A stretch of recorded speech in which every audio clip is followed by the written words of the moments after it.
देखिए, भारत का संविधान किसी के बाप की औकात नहीं है कि वो बदल दे, लेकिन जिस तरह से आज जो सिनेरियो बना हुआ है कि लोग लगातार भगवा झंडा उठा रहे हैं, हिंदू राष्ट्र की बात कर रहे हैं और तरह तरह के नारे लगा रहे हैं। और अभी देखा कि हमने जिस तरह से जो क्या नाम है IPS पूर्ण संतोष वर्मा जी जिन्होंने जिस तरह से हुआ, उन्होंने एक स्टेटमेंट दी कि भाई जब तक देश में जाति व्यवस्था और जब तक रोटी बेटी का संबंध नहीं होगा तब तक ये जाति व्यवस्था खत्म नहीं होगी। लेकिन आज हम देख रहे हैं कि उस जाति व्यवस्था को सबसे ज्यादा ढोने वाले बहुजन समाज के लोग हैं।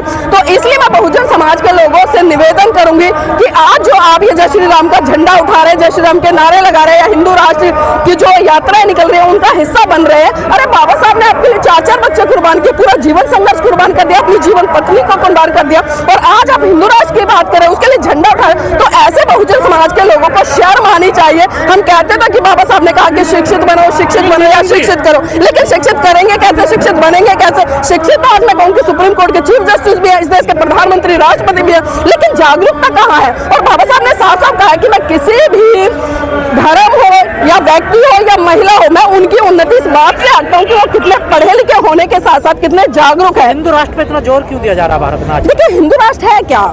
हिंदू राष्ट्र है क्या? क्योंकि वो अच्छे से चाहते हैं कि आज जो कहीं ना कहीं दबा कुचला समाज था, आज वो सीना चौड़ा कर घूम रहा है। मुझ जैसी एक महिला कोट पैंट सूट बूट में रहती है तो उन्हें दर्द होता है। आज मैं सत्ताधारी लोगों की आंखों में आंखें डालकर सवाल पूछती तो उनको दर्द होता है। तो वो चाहते हैं कि फिर से वही मनुस्मृति वाला शासन लागू हो, मनुस्मृति व्यवस्था लागू हो, जब एक महिला को पैर की जूती समझा जाए और पुरुष के अधीन जीने पर विवश कर दिया जाए। लेकिन भारत के संविधान में बाबा साहब ने उस पैर की जूती को सरकार ताज बनाया। तो आज जो हिंदू राष्ट्र की बात उठ रही है वो लगातार इसीलिए उठ रहे हैं क्योंकि आज बहुजन समाज का बहुत बड़ा तबका पढ़ गया, लिख गया, अपने हक अधिकारों को जान गया और उसके प्रति सचेत हो गया, और आज वो आंदोलन करना सीख गया और आज वो कहीं ना कहीं सत्ता में आकर इन लोगों से सवाल भी करना सीख गया। शंकराचार्य जगत गुरु ये कहते हैं कि आप लोग मनुस्मृति को गलत तरीके से बता रहे हैं, प्रचार। देखिए, उसमें सही क्या है? अगर शंकराचार्य जी ने पूरी मनुस्मृति पढ़ी है तो मैं कहती हूँ आमने सामने आए, वो मुझसे डिबेट कर ले। अगर वो मुझे 2 बातें भी मनुस्मृति में अच्छी बता दे तो वो जो कहेंगे मैं वो करने के लिए तैयार हूँ। लेकिन जो संविधान में लिखा है, मैं बता दूं शंकराचार्य के, अगर वो सुबह उठते हैं ना और रात को सोते हैं, पूरी की पूरी दिनचर्या उनकी संविधान से चलती है। वो भूल जाए कि जो ये धर्म ग्रंथ है जितने इनके हिंदुओं के, वो सारे एक तो काल्पनिक है। क्योंकि अगर चाहे मैं रामायण की बात करूँ, महाभारत की बात करूँ, जितने भी गीता है सारे के सारे काल्पनिक ग्रंथ है। भारतीय संस्कृति कहती है कि आप कोट पैंट में आए। देखिए, ये कोट पैंट मुझे बाबा साहब ने दिया है, और बाबा साहब ने ऐसे नहीं दिया बल्कि अपने 4-4 बच्चे कुर्बान करके अपनी जीवन संगनी की कुर्बानी देकर एक कोट पैंट दिया है। तो ये अधिकार है मेरा, और मैं तो कहती हूँ जो शंकराचार्य जैसे लोग हैं जो आज हिंदू राष्ट्र का झंडा उठा रहे हैं, जो लोग आज महिलाओं को पैर की जूती में आए तो उनको आज मिर्ची लगी है और तिल मिला रहे हैं, तो मैं तो कहूंगी इस भारत देश की तमाम महिलाओं को सूट बूट में आना चाहिए। और जो परंपरावादी सोच है कि घूंघट में रहे, मैं क्यों रहूं, मैं घर में क्यों रहूं? जब मैं उनके धर्म ग्रंथों को नहीं मानती, उनके धर्म को नहीं मानती, तो मैं घर में क्यों रहूं? मेरे पास में बाबा साहब जैसे सशक्त नेता है जिन्होंने राष्ट्र का निर्माण किया और जिन्हें पूरी दुनिया सिंबल ऑफ नॉलेज कहती है। अमेरिका के राष्ट्रपति बराक ओबामा ने यह कहा कि अगर बाबा साहब हमारे देश में पैदा होते तो हम उन्हें दुनिया का सूरज कहते हैं। विश्व रत्न की उपाधि मिली, भारत रत्न उन्हें मिला, तमाम ऐसे ही उपाधियों से बाबा साहब सम्मानित हुए। और मैं कहूंगी कि आज भी विश्व में कोई भी उनके बराबर पढ़ा लिखा नहीं है, तो मुझे उस महामानव की बात को मानना चाहिए और मैं मान रही हूँ। तो हिंदू को मिर्ची लगती है, लगती रहे मेरे सूट बूट पहनने पर, उन्हें जो भी होता रहे, मुझे कोई फर्क नहीं पड़ता। तो बाबा साहब का विरोध कर रहे हैं, ये भी कह रहे हैं कि निर्माता नहीं है संविधान के। देखिए, जो ऐसे है, मैं कहती हूँ शायद कि ऐसे मंद बुद्धियों ने ना पढ़ा है, ना समझा है, लिखा है। और अगर आज ये सवाल उठाए तो आजादी के 77 साल बीत चुके हैं। 1949 में संविधान लिखा, 1950 में पारित हो गया, और तब से लेकर 77 साल आज बीत चुके हैं। और आज इन लोगों को याद आ रही है कि भारत का संविधान किसी और ने लिखा है। ये मूर्खतापूर्ण स्टेटमेंट देते हैं और ये कहीं ना कहीं बहुजन समाज के लोगों को चेक करते हैं। और अभी देखिए, आज मोदी जी की सुबह सुबह फोटो आ रही थी, संविधान के रचयिता बाबा साहब को आदरांजलि अर्पित कर रहे हैं तमाम मोहन भागवत जैसे लोग। तो ये जो 2-4 छुटपुइये जैसे लोग निकल कर आते हैं कीड़े मकोड़े, इनकी बातों पर गौर ना करें। ये आएंगे समय समय पर बिलबिलाएंगे, बिलबिलाकर बैठ जाएंगे। तो भारत जी, आप जाकर सर्वे कीजिएगा, यहाँ पर कितने लोग खड़े, आप एक से पूछो कि भारत का संविधान किसने लिखा, एक सुर में एक ही आवाज आएगी, किसने लिखा है? अब देखिए, ये कह रहे, मैं नहीं कह रही, सब कह रहे। आप छोटे छोटे बच्चों से जाके पूछिए तो ये जगत गुरु, और ये जगत गुरु किसने उपाधि दी, कौन सी PhD करके आए, कहाँ से PhD करके आए, कौन सी यूनिवर्सिटी ने इनको सर्टिफिकेट दे दिया कि आप जगत गुरु? इनको 2 पैसे का ज्ञान दिया ना जगत गुरु आप लोग बना देते हैं। तो मैं आपसे भी निवेदन करना चाहूंगी कि ऐसे लोगों को जगत गुरु कहना बंद करें। ये सिर्फ छठपुइये नेता है जो बिलबिलाते हैं और शांत हो जाते हैं। देखिए बहन जी ने कोई मौका नहीं दिया। मैं बता दूं आपको, भारत देश में आज बड़े बड़े कई कार्यक्रम हो रहे हैं बहुजन समाज पार्टी की तरफ से, जो कि मतलब 10-10 कहीं 10 मंडलों पे, कहीं स्टेट पे, कहीं 2-3 स्टेट पे, तो ऐसे बड़े बड़े कार्यक्रम होते हैं। अब पर्टिकुलर अगर बहन जी आती तो यहाँ पर पूरे भारत देश के मैं कहती हूँ बहुजन समाज के लोग इकट्ठे हो जाते, तो कहीं ना कहीं उनका पैसा भी खर्च होता, आने जाने में समय भी लगता। लेकिन आज अपने अपने स्तर पर, अपने अपने क्षेत्र में, अपनी अपनी विधानसभा में बहुजन अगली बार सुबह है। 2027 में चुनाव है ना, बहन जी तैयारियां करें। आप देखिए आज बहन जी इतनी सक्रिय होकर काम कर रही है कि बूथ पर हर तरह से मीटिंग ले रही है। दबाव बहन जी पर कैसा दबाव है, कैसा दबाव है? बहन जी को आयरन लेडी कहा जाता है, शायद आप भूल गए। आज वो आयरन लेडी आज भी पूरा विश्व उनका सम्मान करता है। आप तो बाबा साहब को मानती है ना, तो इसलिए बाबा साहब के सम्मान में बहन जी ने जिले जिलों पर और विधानसभा और वार्ड स्तर पर आज बाबा साहब का परिनिर्वाण दिवस पर आदरांजलि के कार्यक्रम आयोजित कर उन्होंने पार्टी को संदेश दिया। और उत्तर प्रदेश आप सभी जानते हैं कि 2027 में चुनाव, तो इसलिए इस तरह की प्रतिक्रिया है। बसपा के लिए कांसीराम बड़े हैं डॉक्टर बी आर अम्बेडकर। देखिए बसपा के लिए मैं कहूंगी कि दोनों महान पुरुष बहुत महत्वपूर्ण हैं।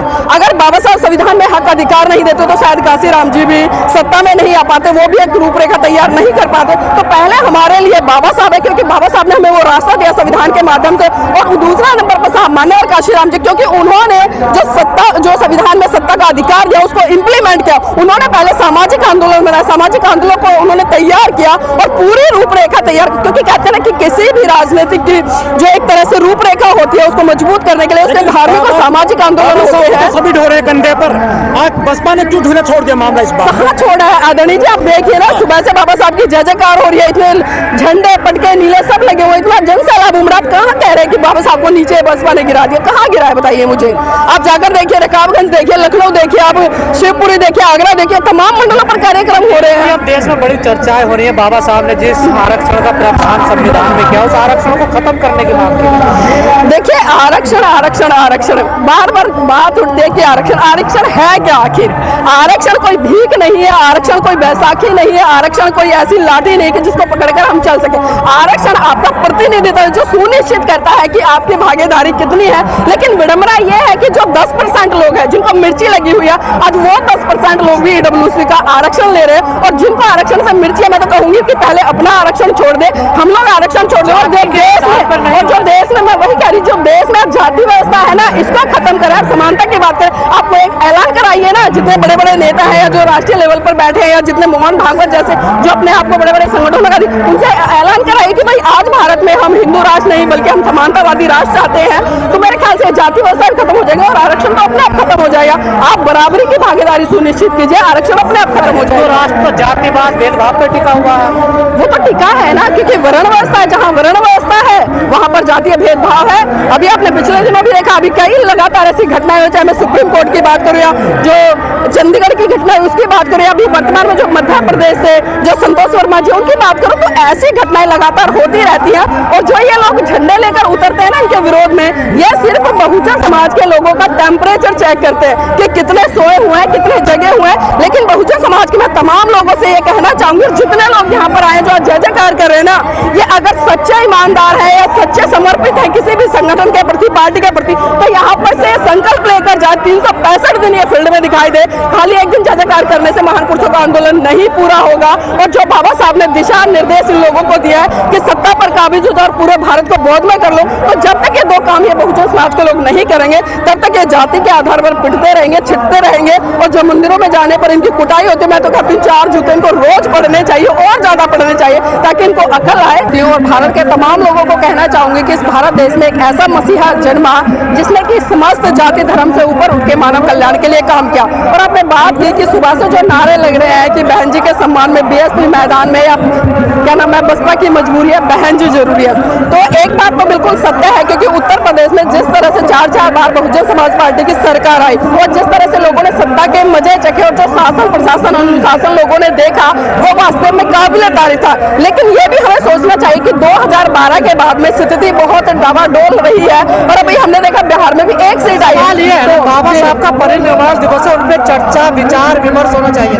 बिल्कुल चर्चा भी होगी, विचार भी होगा और विमर्श भी होगा, क्योंकि बिना चर्चा विचार विमर्श के कोई भी क्रांति नहीं हो सकती। की यही पहचान, देखिए बिल्कुल पहचान है, क्योंकि नारे से कहीं ना कहीं जो लोगों में एक आक्रोश है, एक जुनून है, क्रांति वो पैदा होती है। और बाबा साहब का आज जिस तरह से लोग गुणगान करें, क्योंकि बाबा साहब खाली एक नाम नहीं है, बाबा साहब एक क्रांति, एक ज्वाला, एक सिद्धांत है और एक आग है, जिन्होंने भारत देश के तमाम लोगों के लिए काम करके उनको फर्श से लेकर आज तक पहुंचाया। अगर इस भारत देश की तमाम महिलाएं, क्योंकि आज बाबा साहब का परिनिर्वाण दिवस है, तो मैं कृतज्ञता जरूर व्यक्त करूँ, क्योंकि महामानवों के प्रति अगर कृतज्ञता व्यक्त ना की जाए, खाली उनका गुणगान किया जाए या उनकी जय जयकार की जाए, तो मुझे लगता है वो उचित नहीं होगा। क्योंकि बाबा साहब ने 4-4 बच्चे कुर्बान करके इस भारत देश के तमाम लोगों को वो हक अधिकार दिए, जिनको लेकर आज वो कहीं ना कहीं संपन्नता का जीवन जी रहे। लेकिन मुझे दुख होता है कि बाबा साहब ने जिस विचारधारा, जिस सिद्धांत की बात करी, लोग आज उससे कोसों दूर भाग रहे। आज समाज में एक सिनेरियो बना हुआ, आप देख रहे कि हम लोग जाति के आधार पर इतने गाने बजा रहे, इतने गाने बजा रहे, और खासकर हमारे बहुजन समाज के युवा,